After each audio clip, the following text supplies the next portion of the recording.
အားလုံးပဲမင်္ဂလာပါရှင်ဒီနေ့ဖတ်ပြပေးခြင်းတဲ့စာအုပ်လေးကတော့ကလေးများနဲ့ပျော်ရွှင်စရာအီစတာပွဲတော်ဆိုတဲ့စာအုပ်လေးပဲဖြစ်ပါတယ်ဒီစာအုပ်လေးကိုဘာသာပြန်ဆိုထားတဲ့သူကတော့စုမြတ်မွန်ဖြစ်ပြီးတားနဲ့သမီးစာအုပ်တိုင်းမှာထုတ်ဝေထားတာဖြစ်ပါတယ်ရှင်ဒီနေ့ကတော့အီစတာပွဲတော်ရဲ့နနက်ကလေးပေါ့ကျွန်တော်ထင်တယ်အီစတာယုံလေးကအင်ကိုလာပြီးလက်ဆောင်တွေပေးခဲ့ပြီးလောက်ပြီကျွန်တော်တိတ်တိတ်လေးခြေပြားထောက်ပြီးအောက်ထက်ကိုဆင်းသွားလိုက်တယ်။ပြီးရင်တော့ဘယ်သူမှမနှိုးသေးခင်အီစတာလက်ဆောင်တွေကိုအကုန်တွေ့အောင်ရှာလိုက်မယ်ပေါ့။ဒါပေမဲ့အရင်နှစ်ကလိုပဲကျွန်တော်ညီမလေးကကျွန်တော်ထက်အရင်အိယာနိုးပြီးအီစတာလက်ဆောင်တွေကိုရှောက်ဖွင့်ကြည့်နေတာကိုတွေ့လိုက်ရပါတယ်။ကျွန်တော်ကအယုတ်ဥလေးတွေပါတဲ့ခုံဆွရုံရုပ်လေးကိုဖွင့်ကြည့်လိုက်တယ်။အထဲမှာကြက်ရုပ်လေးတွေနဲ့တကြားလုံးတွေဥပုံစံလောက်ထားတဲ့ချောကလက်တွေနဲ့ဂျယ်လီတွေအများကြီးပဲတွေ့ရပါတယ်။အီစတာယုံလေးကကျွန်တော်ညီမလေးကိုလည်းကျွန်တော်နဲ့စင်တူတကြားလုံးနဲ့မုတ်တွေပေးပါတယ်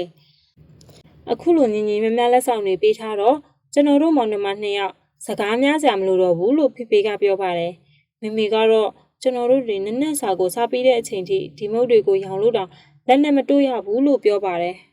။နက်နက်စာစားပြီးတဲ့အချိန်မှာတော့ကျွန်တော်တို့တွေချက်ကြောင်းကိုတွားဖို့အတွက်အဝတ်စားသစ်တွေလဲဝေးရပါတယ်။ဖေဖေကကားဆက်နိုးလိုက်တဲ့အခါမှာတော့ကျွန်တော်တို့မိသားစုကားထဲကိုဝင်ထိုင်ပြီးနေရာယူလိုက်ကြပါတယ်။ကျွန်တော်ရဲ့ညီမလေးကတော့အဝတ်စားသစ်တွေဝတ်ပြီးပဲများနေပါတော့တယ်။ကျွန်တော်ကတော့ဒီလိုအသစ်တွေဝေးရတာမကြိုက်ပါဘူး။ချက်ကြောင်းရောက်တဲ့အခါမှာတော့လူတိုင်းကခက်ကြောင်ခက်ရှော့ရှော့အုပ်ထုပ်တွေကိုဝတ်ဆင်ထားကြတဲ့အတွက်အီစတာယုံလေးကိုလွယ်နဲ့ရှာမတွေ့နိုင်ပါဘူး။ချက်ကြောင်းပြီးသွားတဲ့အခါမှာတော့ကလေးတွေအားလုံးတူတူဥကွန်တွေကိုစေးအောင်ချဲကြပါတယ်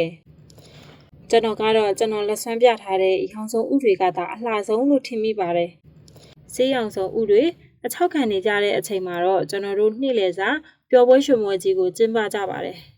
။အဲဒီနောက်မှာတော့ကျွန်တော်တို့ရဲ့မိဘတွေကအီစတာဥတွေကိုခြံဝင်းကျဲကြီးထဲမှာတွားပြီးဖွက်ကြပါတယ်။ကျွန်တော်တို့ကတော့မျက်လုံးတွေကိုမှိတ်ထားကြပါတယ်။ခိုးမကြည့်ကြပါဘူး